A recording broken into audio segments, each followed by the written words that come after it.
Hey everybody, how's it going? So I finally decided on a new turntable, and here it is. This is the one that I went with. This is the Stanton ST 150. It's the older model.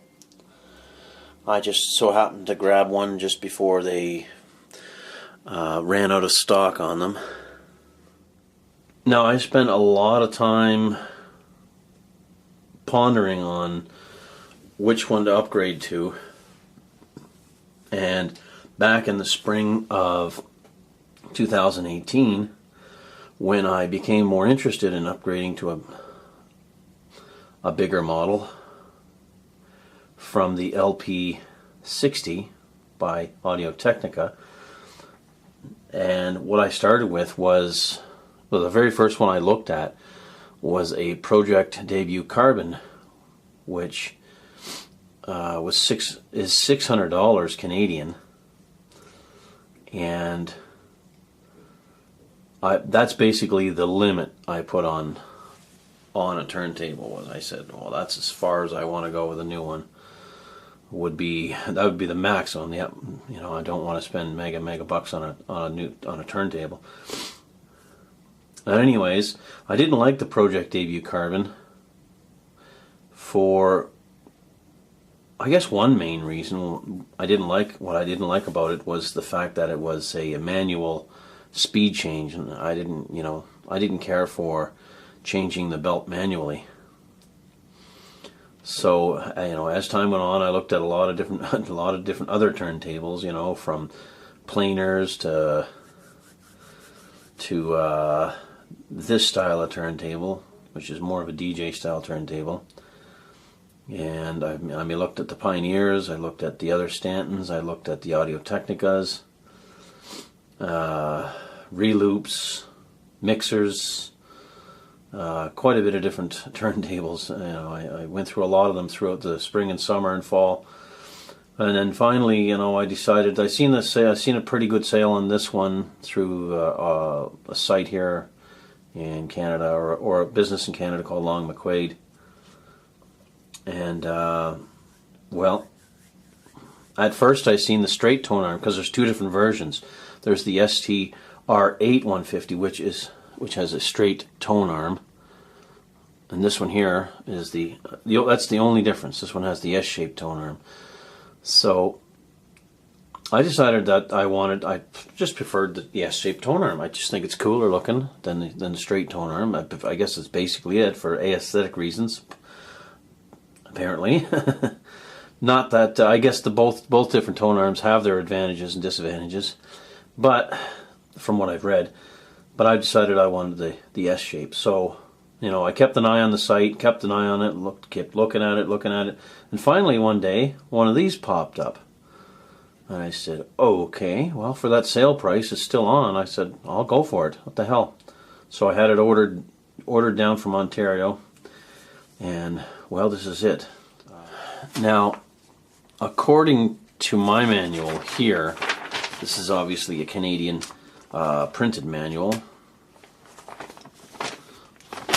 Some of the other fellas that did videos on YouTube regarding this turntable are saying that it's different weights. They're talking about the weight of this machine, but according to my manual that I have here, the general specifications, the weight of this machine is 16.4 kilograms, which works out to, I think that works out to around 36 or so pounds. But, you know, it's got some good specs to it. 4.5 kilogram force in the motor, 16 pole, three phase brushless DC motor.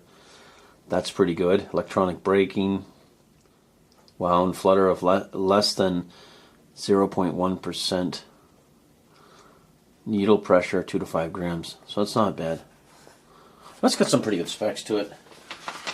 Anyways, it came with the this DJ. It looks it's more of a DJ style cartridge and needle, which is, you know, maybe not exactly appropriate for just listening to records. And I realize that this turntable was built more with the DJ in mind. It's more for DJ use than just listening, but it doesn't really matter. There's no, you know, obviously there's no rule book that says, you know, you have to use any specific turntable for any specific reason. But yeah, I don't plan on you know, I don't plan on doing the scratching thing with it. And that's not my intention. I basically just wanted a solid turntable, something that's built very well, very heavy. And I'll tell you, this thing here is solid, very solid, very heavy. And it's like somebody, you know, carved a 2-inch hunk of iron out of a bulldozer and made a turntable out of it. The thing is pretty damn solid and heavy. So, you know, I bought some extra accessories for it just to try it, for the hell of it, just to see. This mat that comes with it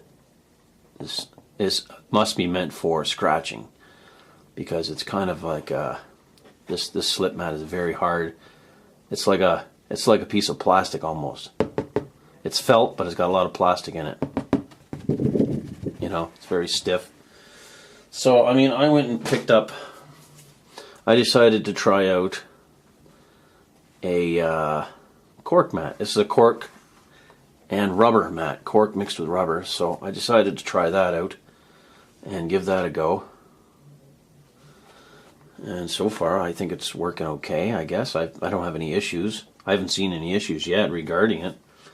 So, what I did like about this one, why I chose this one here, one of the reasons I chose this over, I was really contemplating the Audio-Technica 120, which I won't say is a bad turntable. I think I heard more good stuff about it than I heard negative stuff about it. But what I liked about this was the fact that in the rear you can put your own cables into, and I guess the Audio-Technica 120 has the built-in audio cables, just as the LP60 does.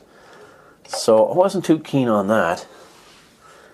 At least now I could change what the RCA cables, you know, put a better set on or longer set on or whatever. It's kind of minor, but it's just a little feature that kind of makes or breaks things, you know, sometimes, right? Yeah, this thing is got features on it that I'll probably never use, obviously. Now, when I got it, it didn't have the target light here is removable. It's almost like an RCA plug, what it looks like. It just removes. And the target light to this machine must have gotten lost, so I had to get another one through them from a different machine, but it just plugs in. Now, all of this features down here, I won't even, you know, reverse. It reverses very quickly. I don't even, you know, I won't use a lot of that stuff. Key lock, pitch control, the pitch slider, pitch lock. That stuff doesn't concern me. I won't even be using that stuff. But I'll just be using the 45 and the 33, and well, just what, you know, what the turntable does, right? The only other issue with this turntable, minor issue, which is funny because there's a sticker on the box that says that it was inspected at the factory and approved. But the problem with this one, and I'm trying to look into it to see if I can switch them, but these two buttons are backwards, the 45 and the 33.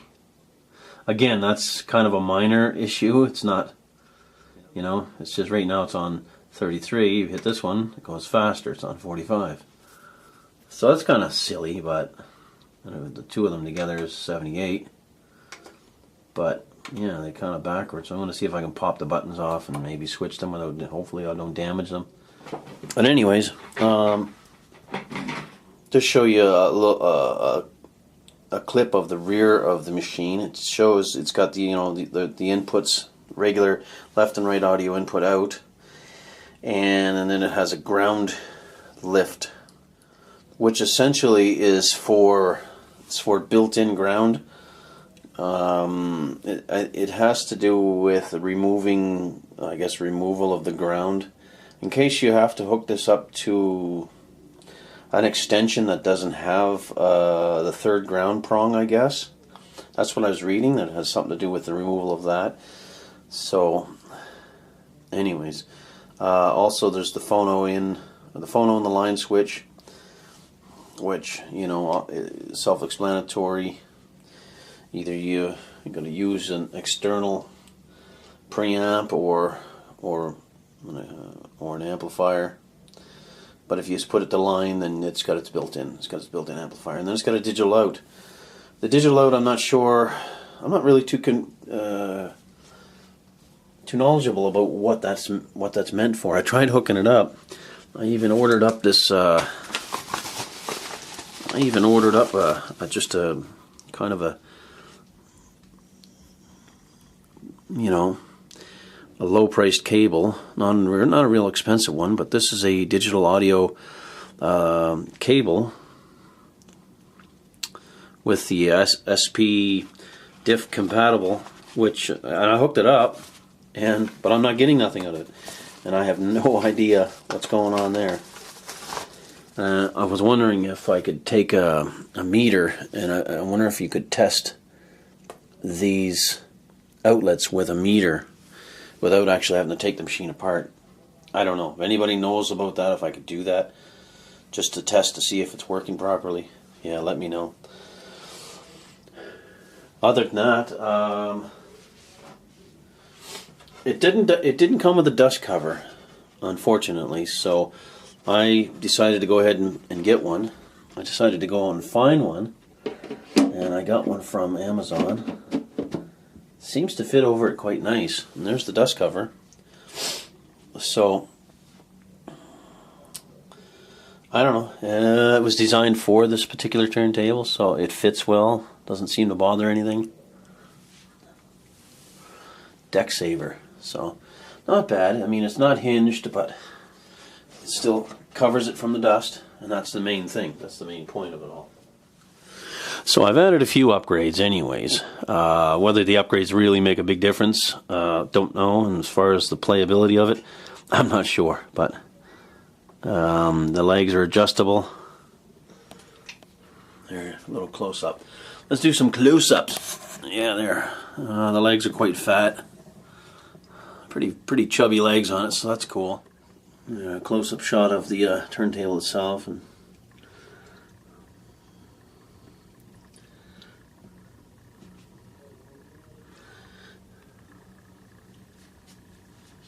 And it seems like a nice machine so far, so I mean, we'll see how it goes, but hopefully it'll last for years and years if it's built super strong, super sturdy. You know what I mean? Strobe light seems to be working fine. Everything seems to be working okay. Yeah.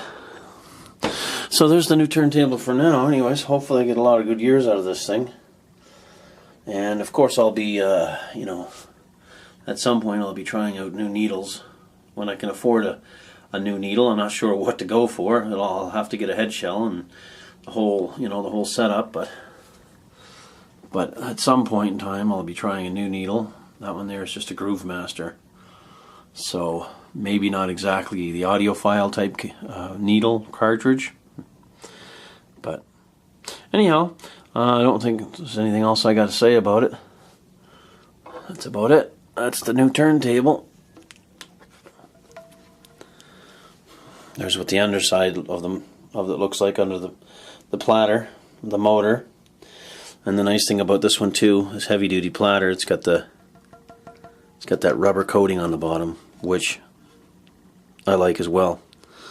So that's cool. She's pretty heavy duty.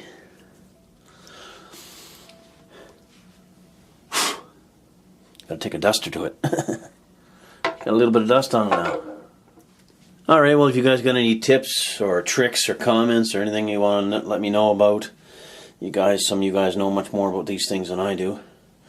I'm only just learning. I'm only just beginning to learn. Throw it down in the comment section below, I guess. Yeah, other than that, thanks for watching. That's all I've got to say about this machine for now. Let's carry on and hope you guys have a good day, good evening, good night. Happy listening and all this stuff. Cheers. Take care.